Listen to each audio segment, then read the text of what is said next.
Trapped by the belief that I'm not good enough, bound by the limitations and the lies that consumed my world, this was me. It wasn't until I took the biggest leap in my life to know and trust the power within. And it was at that moment I made a choice. My past will not define me anymore. Hello, I am Teri, and I know I am not alone in this. Over the years, I have found that the number one mistake that we make is that we get in the way of our own success story. Yes, I said it. On this show, together we'll tackle limiting beliefs, self-sabotage, getting stuck, fear, doubt, overwhelm, and the imposter syndrome. Join us on this journey designed to transport you beyond your limitations to a world where anything is possible. This is Talking with Teri. Hello, and welcome back to Talking with Teri, where we have powerful conversations to transform your life and your business. And I'm excited for our guest today, Allyson Chavez. She is a prosperity and success coach for ambitious, God-centered women. And she also has her own podcast called The Prosperity Approach. So welcome to the show. Teri, I cannot tell you how excited I am to be here. Thank you so much. Yes. We're going to have the best conversation. I can already feel it. I know, I feel it. We have, I have sparkly hot pink on, and you have this like dynamic red. So we're just gonna make this like pow duo here. So much. You want to go grab what we're wearing, go check us out on YouTube. But let's dive in here. Let's bring us up to speed for folks that don't know you yet. Like, you know, how did you get to where you're at today? And yeah, let's get a little skivvy here. Oh yeah. So short answer to how I got to where I am today was really taking credit for the mess that I created in my life rather than the blame for the mess that I had created in my life. I think as entrepreneurs, we all can understand that, where we're working so hard and we're doing the best that we can. And I'm trying everything. At least this was my own self-talk that was going on all the time. And I made it so much harder than it needed to be. And when my business started to tank, I worked harder and harder and harder. And when it finally like bottomed out, I realized in a rare moment of clarity that I had created this. Instead of beating myself up anymore, I created it. I was like, you know what, if I created this without meaning to, I bet you I can create my way out of this by actually meaning to. And that really was the pivotal point that changed everything in my business and my life. Oh, wow. That's so good. And I think there's a lot of listeners that can relate to this. And I've often talked about the struggle mode and what this struggle mode looks like. Mm-hmm. So when you were in the struggle mode, kind of unpack that for the listeners. Like what was like happening for you? What was showing up? How did you like have the awareness like, gosh, there's something that is not working? You know, I created the struggle mode so much and that suffering mode. And really it's internal. I am all about teaching about the inner game now. Because if you play the inner game to win, instead of playing it not to lose, you'll have a totally different experience with completely different results. And so for me, the struggle was, I don't know what I'm doing. I don't know if I actually make a difference. This thing is too big for me. What if this fails? Financial ruin for my family. I kind of have a flair for the melodramatic, but those really were the words going through my mind, the thoughts all the time. I've been married for 25 years. We have 4 children. So I felt like there was so much on the line and it was all up to me. And nobody was going to help me. So don't even ask. But, you know, I hired the coaches. I did all the strategies. I'm a good implementer, like, you know, as successful entrepreneurs are. We're crazy, but we also will implement. Yes. And I was having that financial success, but I kept waiting for the bottom to fall out. And and whatever you focus on is what you're going to experience. And that's what led to like the downfall of my business. I want to pause there for a second because this is a great conversation to have because I literally was working with a client the other day and it was interesting because she's like, I'm ready to expand my business. I'm like, yeah, let's go. She actually created some numbers and I was like, let's, what does that really look like when you're like creating? And she came up with some pretty extraordinary numbers. And then it was really interesting because she was doing great work and all of a sudden she's like, well, you know, industry standard is that 10% of that is going to fall out. And I was like, oh, interesting that we're now planning for a 10% dropout. I'm like, do you want to have a 10% dropout?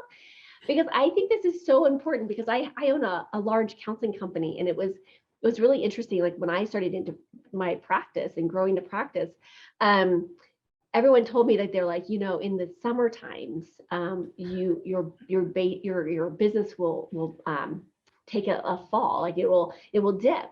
And I was like, so the first 2 years I had a dip in the summer, and I was like, but why is that? Like, there's still people that need help. There's still people that need, like what? And I was like, well, whose story was that? And I bought somebody else's story. Yep. And then I realized, I was like, well, I don't want to buy that story anymore. And I'm going to say that we never have a bad fallout. And actually, we are in prosperity and growth mode all the time. And you know what has happened? In all the years that we've had that company, like we have, I've never experienced a like dip. I'm like, we are constantly bringing in new and new clients. And so it's amazing how we can shift that mindset and create what's more in alignment with us. So for the listeners that are listening right now, is what's showing up in your life that's creating that rub, or what's creating that that difficulty that's having you go, gosh, like how am I contributing to this? And then work your way backwards as far as like, let's unpack this a little bit, because it's really powerful. So what would you share kind of in that moment, like around like this, like what we're telling ourselves as far as, what's coming up and how it's showing up for us? I think understanding, first of all, that everything happens inner before it happens outer.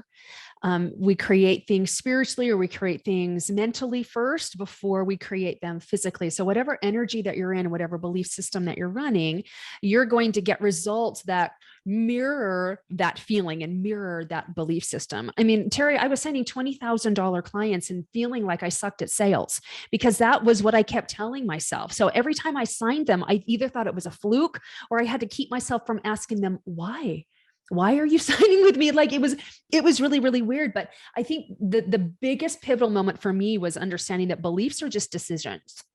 Beliefs are decisions about something. It's not decisions to do something, because we're real good as entrepreneurs about deciding to do something. We love the strategy. We're addicted to the strategy, but it's decisions about something. And like what you spoke into with your counseling business, like you made a decision that you don't have a dip in the summer. You're always in prosperity. You're always growing. And then the results reflected that decision. You make the decision, you commit to that decision, and then you move forward. And then, life opens up in the most beautiful, glorious ways that you cannot now imagine. But with that tiny little tweak, everything changes. Yes. And it doesn't take much. Like I love that we're having this conversation, because like it doesn't require much to just switch it, right? Like, and when we make that choice to flip it, it's like, oh, it's such a game changer. And our brain pops on track immediately. It's on track to find that evidence to support this new story, this new belief, this new awareness, this new insight. And it's just, and it becomes pretty magical. Like I'm glad that we're having this conversation, because we're talking about prosperity and how we can incorporate more of that prosperity into our lives. And literally it again comes back to us and our inner game. And what is it that we're spending majority of our time thinking about, spending our times contemplating about, like, what is that? Because that is what is getting created, in our physical reality. Yeah. How are you feeling most of the time? Like, what's your dominant thought? What's your dominant emotion? That's the energy, that's the vibration or the frequency that you're creating in. And you're going to get the physical counterpart of that. And, and I know that people, like a lot of people get this cognitively, but we got to embody this. We got to get this in ourselves, because everything shifts. Because once, like, I had a program running that I was one step away from destruction, pretty much. And when I changed it to everything always works out for me, everything opened. And when you make that decision and your brain starts filtering out evidence that supports that new decision, it allows you as an entrepreneur to do such wonderful things. Most importantly, you allow yourself to make mistakes. You allow yourself to take risks. Yeah. You allow yourself to let life get better and better and better for you. And you start approaching things from this angle of, well, either this is going to work, or God or my higher power or the universe is going to bring something to me that's going to work even better. So either way, I win. Yes. And I love that. I'm going to go back to that. What you said is everything works out for me. I mean, that's such a great mantra to live by. Oh, yes. And one of the ones that I like to play with is like, how much better can it get? Right. Because whether we perceive, right, this perception of, doom and gloom, how much better can it get? It can always get better. Right.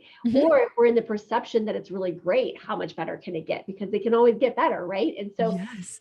playing with this, and again, it could just literally be this this mantra that we say that everything always works out for me, and just knowing and trusting that. And what happens when we start to implement that, we're starting to see the evidence, and it just reinforces and reinforces it. It's like, well, of course. And then it starts to shift that, that doubt for, that doubting part of our brain, or the, the negative Nelly that's like in there saying, you can't do this. Who do you think you are? Right. Or you've tried this before and it didn't work out, and look at this. And yeah, it just quiets that voice until it just doesn't have any sort of influence on you anymore. But can I share with you a way to implement this whole decision that everything always works out for me? Because I'm not about the theory of prosperity or how to live a prosperous life. Like, I want to know, what does this translate to? What does it look like in my life? What does it sound like in my life? How can I incorporate this?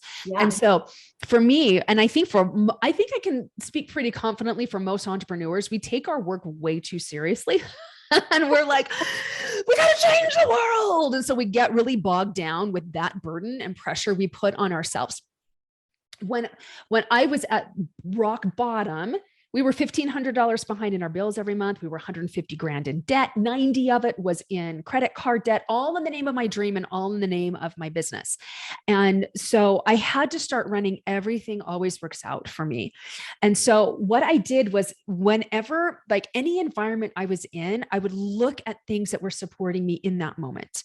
What's working out for me? It's like 25 degrees outside right now where I am, but I am in a 72-degree room.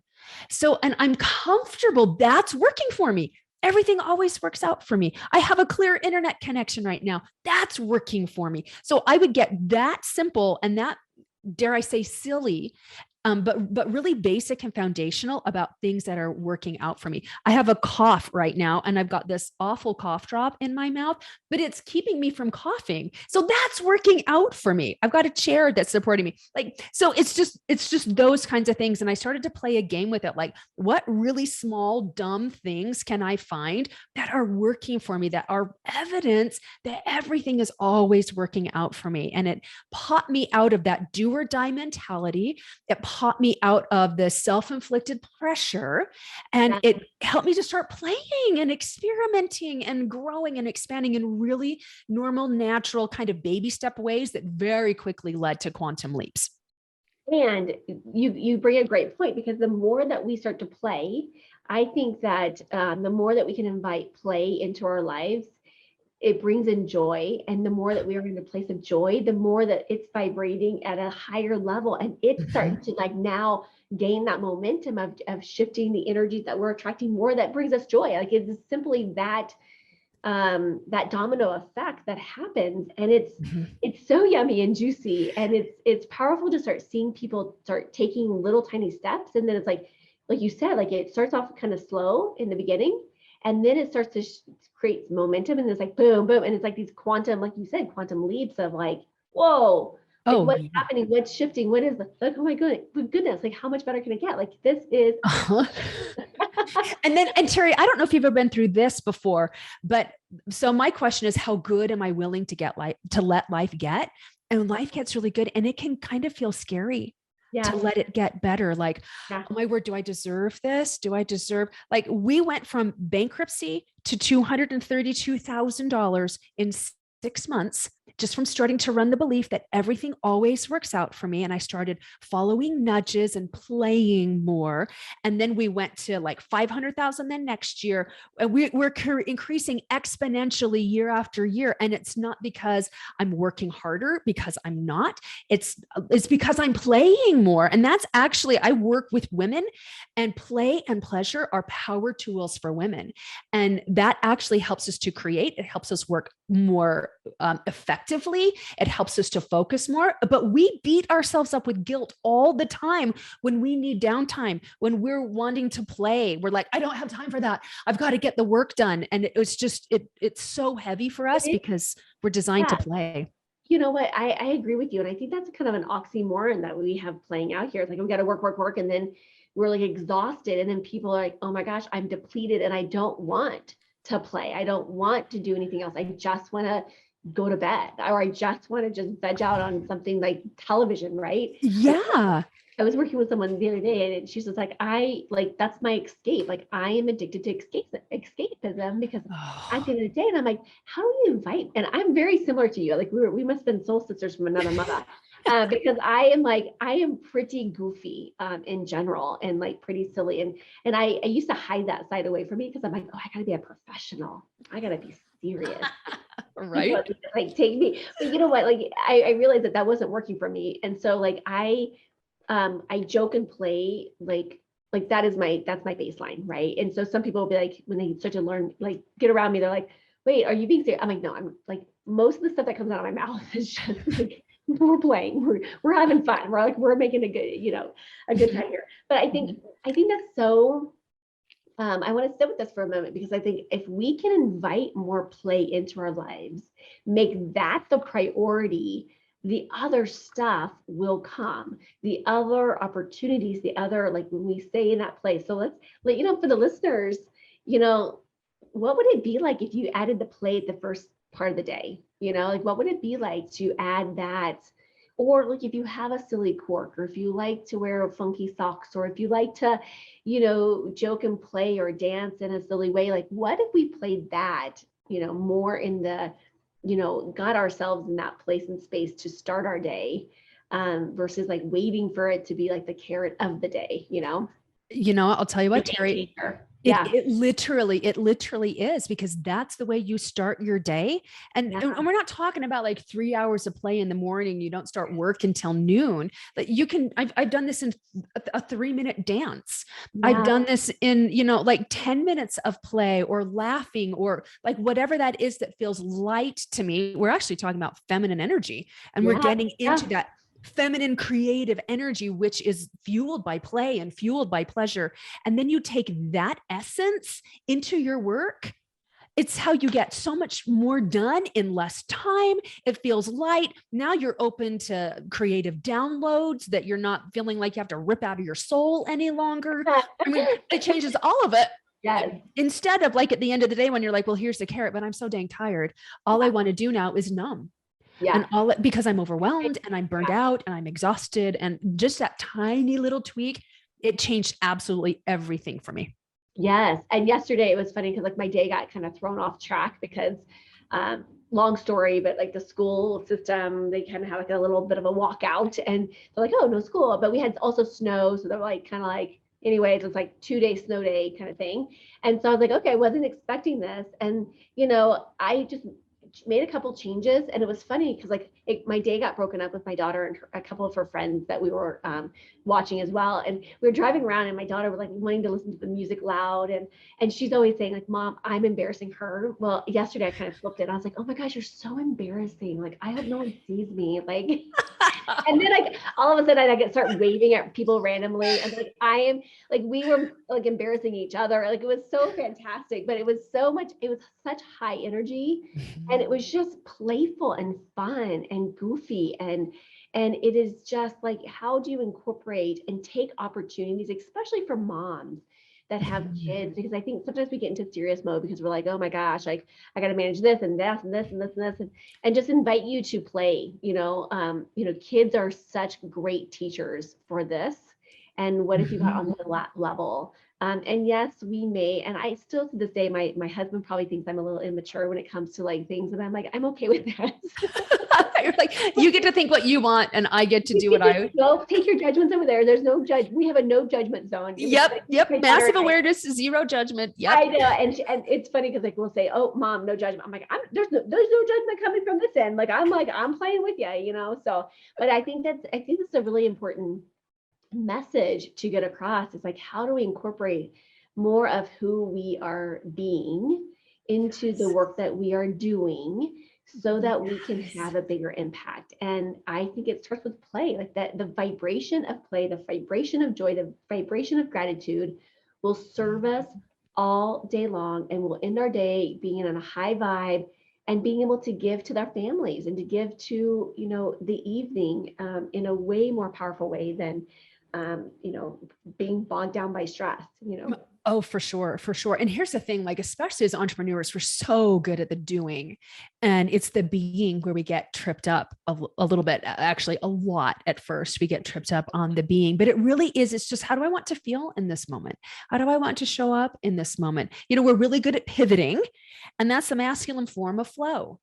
Like, let's just flow. Yeah, I've got some interruptions from children or from school or for, we're going through some tax stuff right now that I'm like, oh, I didn't make room on my schedule for this, but we're just going to flow, and we're just going to trust that we can expand time, because we're going to stay in this high vibration of what's working for me right now. And everything always works out for me. And this is a smooth and beautiful transition, and like all of those things. And that's the being part of it, which makes the doing easier, faster, so much more fun, and so much more rewarding.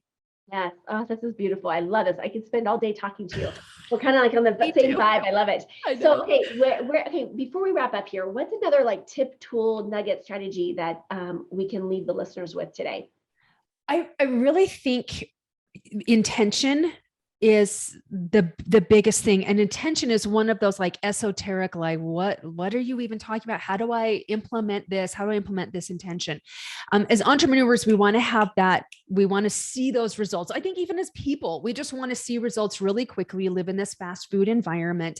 But if you will make the way that you feel the most important thing, and that you just want to feel better, or you just want to feel good, and that's your intention throughout the day, your shifts, your outer shifts will take maybe a month, maybe 6 weeks to happen. They can actually happen sooner than that as well, but we got to do this for a little bit of time, and your baby steps will turn into quantum leaps just by making your only agenda is feeling good. I love this. And this is, again, it's repetition. And so the brain gets programmed by repetition. We can program it for the doom and gloom, or we can program it for the, place of possibilities. And all of it is within our reach, and all of it's within our possibility. And so we can create. And so if we're going to go create, like, might as well make it fun and enjoyable. Like, right. You might as well create what you want instead of what you don't. Let's make some healthy choices here. Okay. Exactly. I love this. This is so wonderful. So where can people connect with you and find out more information from you? Do you know what? I have a podcast as well. It's called The Prosperity Approach. And this is where I talk about my philosophy about prosperity. Prosperity thinking is a skill. And it's in the whole approach to prosperity. There's very practical, tactical things that we do in order to rewire our brains towards prosperity and creating that. So you can go to prosperityapproach.com/listen. You can come connect with me there.